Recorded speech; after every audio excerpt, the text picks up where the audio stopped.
አይ ጊዜ አይ ጊዜ አይ ትላንት ማታ ከስታሊን ዛራ ሚዲያ ጋር የትግራይ ጊዜያዊ አስተዳደር ምክትል ፕሬዝዳንት አማኑኤል አሰፋ ቃለ መጠይቅ ያደረገ ነበርና እሳት ለብሶ እሳት ጎርሶ ምን እንዳለ ስሙ። ሰምሪት የምትባለው ቺኳ ፓርቲ ያለቻ የጌታቸው ረዳ የወልቃይቱ ደመቀ ዘውዱ ተረፈ ወያኔ ብሎ ጠርቷታል። አረ በእናትህ ይመችህ።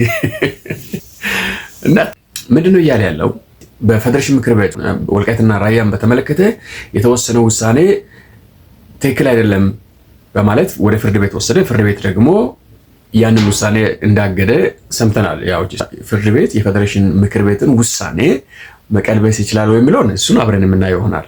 ቀላችሁ አይጠገብም። እና ምንድነው እያለ ያለው አማኑኤል አሰፋ የሉዓላዊነት ጉዳይ የድንበር ጉዳይ በተአምር በፍርድ ቤት የሚፈታ ነገር አይደለም፣ ወደ ፍርድ ቤት አይሄድም። በየትኛውም ዓለም ላይ የሉዓላዊነት ጉዳይ በፍርድ ቤት ተፈቶ አያውቅም ብሎ አስረግጦ ተናገረ። አንድ ነጥብ ላስታውሳችሁ። የቲፒኤልኤፍን ድንበር ተውና ኢትዮጵያን እንደ ሀገር ወስደው አልጀርስ ላይ ገትረው እነማን ናቸው? ቲፒኤልኤፍ እንደ አንድ ኪስ አውላቂ አልጀርስ ላይ ገተሩ። 100 ሺህ የሚጠጋ ወጣት ባድመ ላይ ካስፈጁ በኋላ ለማይረባ ነገር እነሱ ተስማምቶ ከጀርባ ለተጫወቱት ጨዋታ ኢትዮጵያን ወስዶ አልጀርስ ያውም የኢትዮጵያ ወዳጅ ሀገር ባልሆነ ሀገር ወስደው አስወሰኑ ድንበራችን። የተሰራውን ድራማ ታውቃላችሁ። ስዩም መስፍን አፈሩ አይቅለለው መጥቶ ምንድነው ያለው? ለኢትዮጵያ ተወሰነላት እልል በሉ አጨብጭቡ ብሎ በቴሌቪዥን ህዝቡን አስጨበጨበ። እንደ አንድ መንደር ጎረምሳ ወንጀል እንደሰራ ሰው ኢትዮጵያን ወስዶ ወዳጅ ባልሆነ ሀገር አቆመዋት አስፈርደው እንደመጡ ግን ደረስንበት።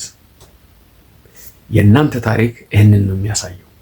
አሁን አማኑኤል አሰፋ አይ ጊዜ በቃ እየተንተከተከ የሉዓላዊነት ጉዳይ እንዴት በፍርድ ቤት ይወሰናል? እንዴት ወደ ፍርድ ቤት ትሄዳላችሁ? ይህንን ታውቅ ነበር ማለት ነው አማኑኤል። አገርን በ7 ዳኛ ፊት አቁመ የዳኘ ሰውዬ ቲፒኤልኤፍ እንደዚህ ራንደም መስመር አስምራ ክልል ወሰንን የወሰነችውን እሱ እንደ ሉዓላዊነት ቆጥረ ሉዓላዊነት በፍርድ ቤት አይፈጸምም ካልክ አልጀርስን ግን ብታስታውሰው በእናትህ እግዚአብሔር በየቀኑ ያዋረዳችኋል። እናንተ ሰዎች እኛን በህይወት ቀብራችሁ ነው ሄዳችሁት።